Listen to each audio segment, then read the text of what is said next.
Acabei de ouvir Andrei Karpati em uma entrevista e ele falou algo que eu não esperava. Quase todo mundo está escrevendo prompts no cloud da forma errada. Então eu decidi me aprofundar e descobrir exatamente como Andrei Karpati, ex-chefe de IA da Tesla, utiliza inteligência artificial em 2026. E acontece que o método Karpati para construir soluções 10 vezes melhores é dividido em 3 camadas simples. No vídeo de hoje eu vou te explicar essas 3 camadas simples para qualquer pessoa pegar e aplicá-la na prática. E no final eu vou te falar a única coisa que Karpati diz para você priorizar na era de IA. A primeira camada é a especificação, spec. Os modelos de IA são incrivelmente inteligentes, mas ainda falta uma coisa. E para mostrar isso, Karpati usou uma pergunta simples para a IA e ela errou feio.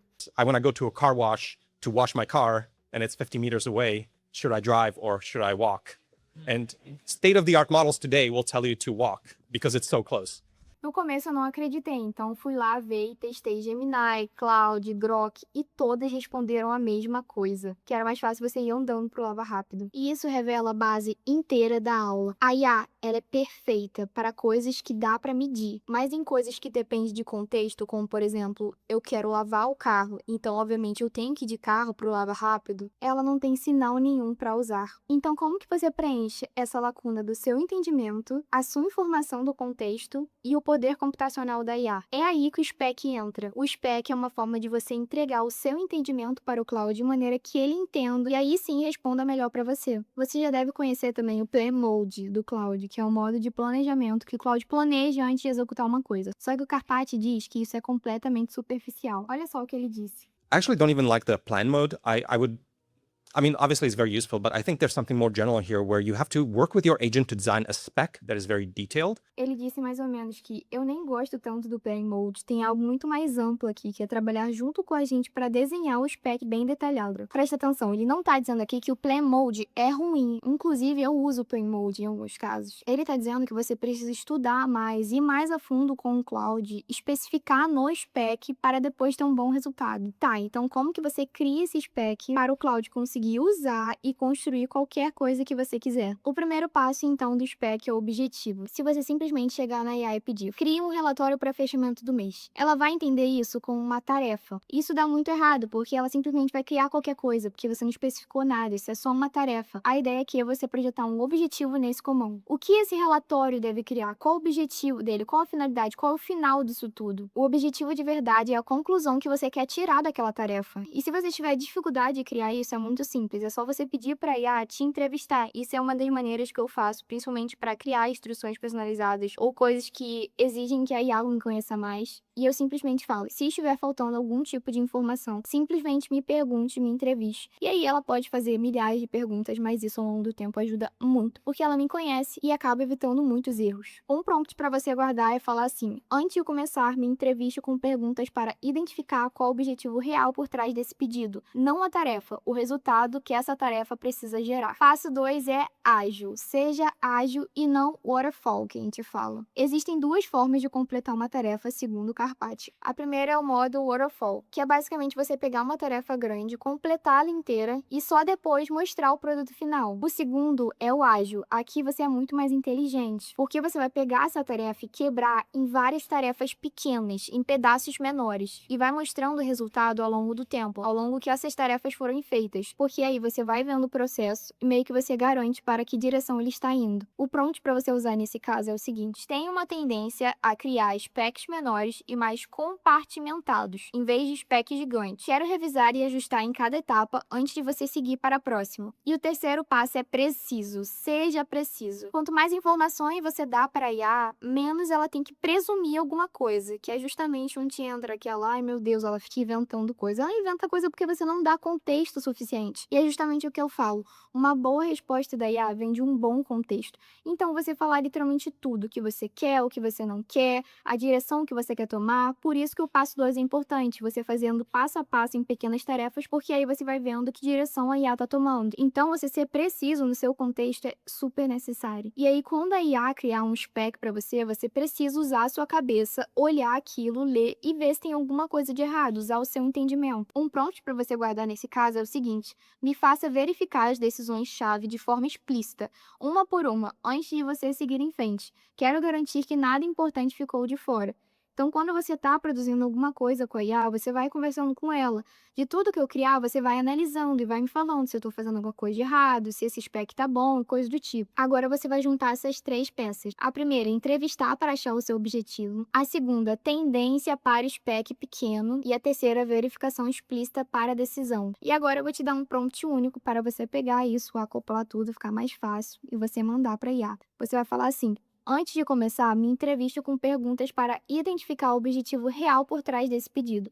Tenho uma tendência a criar specs menores e mais compartimentados, revisando comigo a cada etapa. E me faça verificar as decisões-chave de forma explícita antes de seguir para garantir que nada foi esquecido. Isso aqui eu chamo de engenharia moderna. Todas as pessoas que trabalham com IA precisam desenvolver essa habilidade. Agora vamos para a camada 2 do Carpati, que é o verificador. A camada 2, que é o verificador, fica em cima do spec. É um processo de verificação. Uma das coisas mais frustrantes com o IA é você revisar e ficar vendo o que a IA criou. Diferente de um humano, ela não consegue captar coisas que ela não consegue medir, como nós vimos no começo. Então, como que nós fazemos para a IA verificar o seu próprio trabalho? E a gente não ter esse trabalho, porque a gente está usando a inteligência artificial justamente para isso. Primeiro, você precisa entender o modelo mental por trás disso. Carpati explica isso por uma metáfora de animais versus fantasma. Ele foi perguntado isso em uma entrevista recente, e se parecer confuso, não se preocupe que eu vou simplificar depois. And the idea is that we're not building animals, we are summoning ghosts. Why does that framing matter? And what does it actually change about how you build and deploy and evaluate or even trust them? Yeah, I think the reason I wrote about this is because I'm trying to wrap my head around what these things are, right? Because if you have a good model of what they are or are not, then you're going to be more competent at using them. I think it's just coming to terms with the fact that these things are not, animal intelligences. Like if you yell at them, they're not going to work better or worse, or it doesn't have any impact.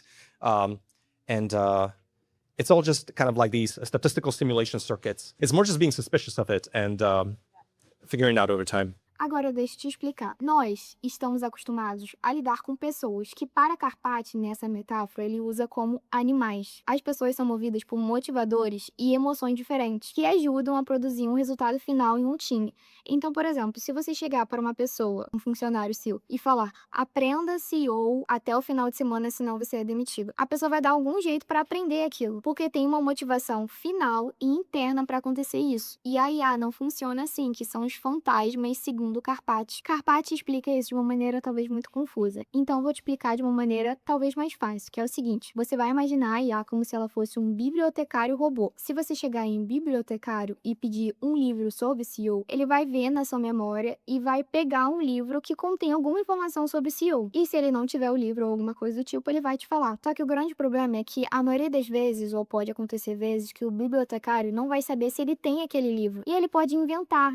E é justamente que a IA entra. Às vezes ela inventa as coisas por falta de contexto. É exatamente isso que acontece quando você pede para a IA resolver uma equação super complexa de matemática, mas simples para ela. Ela consegue resolver isso, mas não consegue resolver uma pergunta simples sem contexto, como, por exemplo, atuar rápido. Ela é genial quando a biblioteca tem aquele livro, ou seja, tem contexto, mas se não tiver aquele livro, não tiver contexto, ela vai ficar insegura e vai criar uma resposta para te responder. O que significa que interagir com a IA de maneira que ela fosse um animal, ou seja, um humano, não vai dar certo. Então, gritar, implorar, falar melhore isso, simplesmente não vai funcionar. Então, a única alavanca que você tem e que quase ninguém pensa em usar é justamente a verificação. Porque você, utilizando isso, você começa a jogar o jogo da IA e ela começa a te entender muito melhor, de um caso fantasma para fantasma. Então, como fazer a IA verificar o seu próprio resultado até chegar no padrão que você quer? Então, tem 3 lugares para você focar. O primeiro é definir critério de avaliação antes de começar. Então, antes de o Cloud tocar em qualquer projeto, qualquer coisa, você defina o que significa bom. Defina com precisão. Porque, por exemplo, um jeito vago de falar, faça um relatório. Outra coisa é você falar, faça um relatório que precisa ter 3 sessões e cada um tem que terminar com uma recomendação. Se você lembrar, é justamente o exemplo que nós vimos no começo, na camada 1. Você vai vendo que todo o contexto, se você fizer isso desde o início, a IA vai virar uma máquina. Um prompt para você guardar nesse caso é o seguinte: antes de entregar o resultado final, descreva com precisão os critérios de avaliação que você vai usar para garantir um produto final de alta qualidade. Seja específico, não vago. Isso acontecia muito na minha criação de conteúdo, porque simplesmente o roteiro não ficava bom e eu falava melhore. Sendo que melhore o quê? Em qual parte? Que palavra? Qual estrutura? Você vai observando que é muito vago. Por isso que as respostas da IA geralmente são ruins para você. Passo 2 é segundo modelo crítico. É você ter um outro modelo de inteligência artificial para avaliar o primeiro. Então, nesse exemplo de bibliotecário, é como se você fosse numa biblioteca, pedisse para o bibliotecário algum exemplo, algum trabalho, e aí você vai na outra biblioteca e fale, dê uma nota para esse trabalho. Você pode fazer isso com o plugin do Codex, também é muito bom, às vezes quando acaba os tokens do Cloud ou que eu quero mais precisão em alguma tarefa, eu vou lá pro Code, na mesma ideia, que é o VS Code, e eles conversam entre si e analisam e até às vezes criticam um trabalho do outro, e isso é ótimo para mim. Um prompt para você guardar nesse caso é o seguinte: se essa tarefa virar uma construção complexa, passe o resultado final para o Codex ou por outro modelo de inteligência artificial disponível, para confirmar se os dois sistemas concordam. E aí esse é o ponto, se eles discordam, eles têm que concordar e chegar no resultado bom final. O terceiro passo é sinal externo. Você tem que trazer um contexto externo que vai ser tipo uma prova real para inteligência artificial. A pergunta é, como que você traz contexto para a IA executar uma boa tarefa? Aqui eu vou te dar 2 exemplos concretos. Primeiro, técnico, você publicou um site e não tem certeza se ele deu certo. Em vez de confiar só na palavra da IA, uma das ideias é você conectar essa seção do cloud com o sistema onde foi publicado e perguntar para ele confirmar se funcionou. Agora, se ele disser que o deploy foi bem sucedido, aí tá tudo certo. Segundo, não técnico. Por exemplo, você está fazendo um relatório. A ideia é você trazer relatórios anteriores para ele ver a estrutura e também analisar melhor as métricas para te dar um bom resultado. Agora, juntando esse ponto com os outros dois, aqui está o prompt. Antes de entregar, descreva com precisão os critérios de avaliação que você vai usar. Se a tarefa virar complexa, confirme o resultado com um segundo modelo de IA. E sempre que possível, puxe o sinal externo real, o sistema onde foi publicado, ou material anterior meu, para confirmar o resultado em vez de confiar só na sua própria palavra. Eu não consigo enfatizar isso bem, mas o criador do Cloud Code falou isso muito bem. Ele falou o seguinte: se o Cloud tem um loop de feedback, a qualidade do resultado final multiplica de 2 a 3 vezes. A camada 1 foi sobre criar specs e a camada 2 foi sobre avaliar o resultado. A camada 3, porém, onde nós vamos construir a base, que não dá para copiar da noite pro dia, mas eu vou te explicar. Mas antes de chegar lá, se esse é o seu primeiro vídeo aqui, bem-vindo. Esse vídeo foi pensado e idealizado para te ajudar. Então, se tá te ajudando de alguma forma, já me segue e curte esse vídeo. Então vamos para a camada 3, que é o ambiente. A camada 1 e 2 precisam ter onde morar, e justamente elas vão morar na camada 3, onde nós vamos construir isso. Pensa essa camada como se fosse uma oficina. O spec é a planta pregada na parede, o verificador é a estação de controle de qualidade, e o ambiente é a oficina inteira, ao redor dos dois. O problema é que a maioria das pessoas querem construir essa oficina toda vez que elas vão conversar com inteligência artificial. E aí, se você está pensando que eu estou falando de você ter um chat onde tem todas as suas informações ali, eu também não estou falando disso. Então, como que você cria na prática esse ambiente de trabalho que vai melhorar ao longo do tempo? Primeiro, você precisa montar um arquivo .md. Esse arquivo .md vai estar nos seus arquivos do seu computador. E toda vez que o Cloud for executar alguma coisa, ele vai ler esse arquivo, vai ter todo o conhecimento sobre você. Por exemplo, você pode pedir para o Cloud, toda vez que ele for construir alguma coisa ou planejar alguma coisa, ele olhar esse arquivo Cloud.md e aí ele vai ter uma resposta muito melhor, porque ele já vai te conhecer, já vai saber os projetos que você criou, a maneira que você gosta, que você não gosta. Uma das maneiras de você organizar isso na prática no seu Cloud.md é o seguinte: primeiro, você vai explicar para o Cloud como que esse repositório, esse workspace funciona. O segundo, você vai colocar todas as suas skills personalizadas e como rotear. Terceiro, você vai colocar a arquitetura da base de conhecimento. Essa arquitetura da base de conhecimento é uma organização desses conteúdos, de projetos, de pastas, para a IA saber onde que ela vai buscar a informação quando você falar alguma coisa. Então, por exemplo, quando eu falar sobre A, você tem que ir na pasta A. Quando eu falar sobre B, você tem que ir na pasta B. E o último é regras de trabalho fixas, sempre. O que o Cloud deve fazer sempre e o que o Cloud não deve fazer sempre. Por exemplo, criação de conteúdo. Eu falo, não quero que você use a palavra agente. Então, não use a palavra gente sempre. Ou, por exemplo, eu quero sempre que você desenvolva as frases e evite usar pontos finais, porque geralmente fica parecendo um poema que o Claude me devolve. Então, são coisas que a gente vai conhecendo, ganhando familiaridade com a IA e vai impondo regras. O segundo passo é você construir a sua base de conhecimento. O Carpati até viralizou na internet falando sobre isso, que é basicamente criar um sistema de pasta do seu computador, onde você consegue colocar o seu próprio material, mas de um jeito fácil para o Claude entender. Então, por exemplo, você vai colocar conhecimento, seus clientes, documentos, transcrições, roteiros, artigos, dados. E aí você consegue colocar aqui tudo que for necessário que a IA tem que saber. Isso aqui é muito interessante. O jogo começa a virar aqui porque justamente a IA começa a te conhecer. E aí o céu é o limite. Terceiro passo é comece a construir o seu conjunto de skills. Eu tenho algo particular que as minhas melhores skills são personalizadas. Ou seja, eu criei. E um ponto que eu falo para os meus alunos bastante é o seguinte: primeiro, crie o workflow com o Cloud, ou seja, crie o processo, execute primeiro, veja o resultado dele, e aí depois você cria a skill. Não chega já falando pro Cloud, vamos criar uma skill, e aí vai criar skill, você nem sabe do resultado, só vai ver o resultado depois. Converse com o Cloud, veja o workflow, veja o processo que ele tá falando, e aí você melhora, conversa com ele, aí depois você cria a skill. Quando você tem uma skill personalizada, a sensação é de personalização. De fato, ninguém do mundo vai ter igual o seu, e isso que te faz diferente. E o importante é que quanto mais você usar, mais você vai conseguir analisar e melhorar.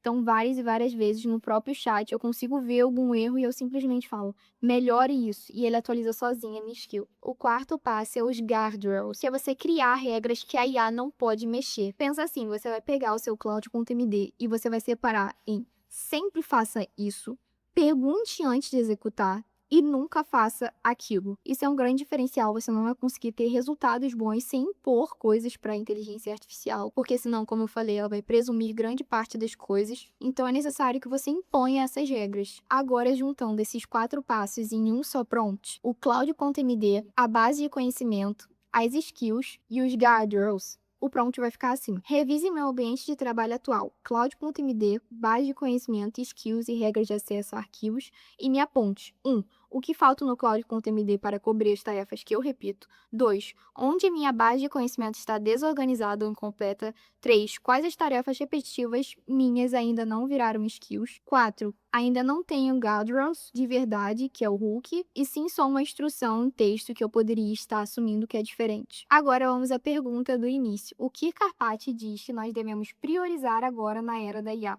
Olha só o que ele falou. What still remains worth learning deeply when intelligence gets cheap as we move into the next era of AI? You can outsource your thinking, but you can't outsource your understanding. E isso amarra as 3 camadas que nós tratamos aqui hoje. O primeiro, o spec, o verificador e o ambiente. As 3 giram em torno de uma coisa só. O seu entendimento é o panorama geral. Você precisa entender os seus objetivos e o que é preciso para direcionar a IA para trabalhar de verdade para você. Se esse jeito de pensar mudou algo para você, comenta aqui embaixo qual das 3 camadas você vai aplicar primeiro no seu dia a dia. E já se inscreve no canal porque eu posto os vídeos na prática usando inteligência artificial para você otimizar o seu dia, otimizar o seu trabalho, toda sexta-feira às 7 horas, e shorts também todo dia, além de postar conteúdo no Instagram que eu vou deixar aqui na tela. E se você quiser ir além do Cloud, de fato aprender as 4 frentes, que é o chat, co-work, code e design, eu tenho um treinamento manual do Cloud que vai ser essencial para você sair do zero ao operacional nessa ferramenta. Eu vou deixar o link aqui embaixo também. Então é isso, obrigada por assistir até aqui e até a próxima.